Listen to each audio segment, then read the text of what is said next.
And sometimes it blows my mind to where you can put out one post and you're reaching anywhere from 30,000 people in one day.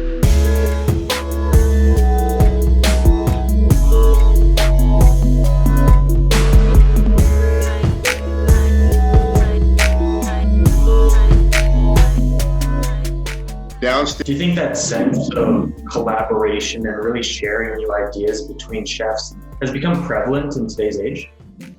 I think that it always was.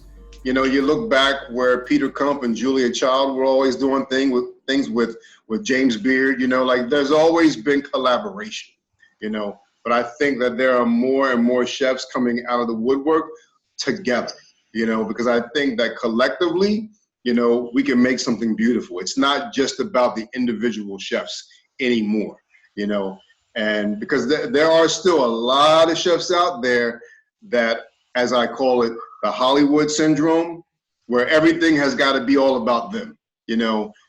Check out my technique, check out what I'm doing, look at what I'm bringing to the plate, look at my restaurant, look at me, you know. And I went through that, you know, it's something that you go through as a young chef, you know, to where you really think that you're God's gift to cuisine, you know. But the more that you grow, it simplifies, you know, to where you don't need 1,001 ingredients on the plate. You don't need to do an entire bag of tricks to show that you're the shit. You know, you don't need to like, you know, come out with like the next greatest molecular gastronomy thing to create something. In the end, a tomato is a tomato. You cut it, some sea salt, some oil, and you're good to go. You know, you don't need to transform it into something else, you know. And I think that a lot of chefs are walking this new path and bringing in their other colleagues, you know, with like-minded kind of ways to where you can say, you know what, it's not about me, it's us, and here's what we bring to the world, you know. So I think that a lot of collaboration these days, you know, goes a long way and speaks more volumes than just one individual person. Do you think kind of the innovation within technology and social media has given you more outlets to really collaborate with other chefs? I mean, even yourself, having more educational content on your Instagram page, has that made life, you know, a little bit better?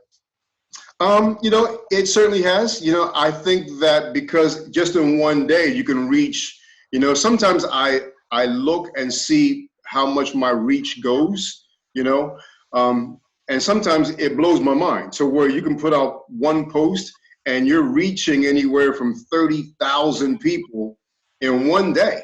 You know, just one guy just responded to me about some stuff that I was doing on the Epicurious website. You know, I do things on there as well. And he wrote back to me, and he was in Singapore, you know, and he's like, oh, you know what? I tried this chicken technique that you were doing. Thanks for the idea. Thanks for the inspiration, you know. But just in that one day, you're able to put out yourself, and just what you get back are a bunch of people that are like, I want to work with you. You inspire me. What can we do together? Can you speak more about this one thing that you were talking about? You know, you just have more of an outreach, where before in the old school ways, maybe you were in a newspaper which didn't really get off or outside of your city, you know, so you were kind of only known within your city and only by the people that bought that newspaper for that day. You know, if you were on the Food Network, then maybe you were on something like a show like Chopped or Beat Bobby Flay, to where it's a one-timer. You know, if you happen to catch it that day, then maybe you were on it. The next day, you got a whole different chef. You know, things like Top Chef, where we were on for, I think, 4 months. If you caught that, then, you know, then there was more. I just think that these opportunities where I'm able to be out there a bit more is beneficial to both the world and myself, you know, because now I have a platform where I can speak about, you know, about food and food history and mentorship and being sober and many things, you know, to where my voice is more amplified, you know, and I'm grateful for that.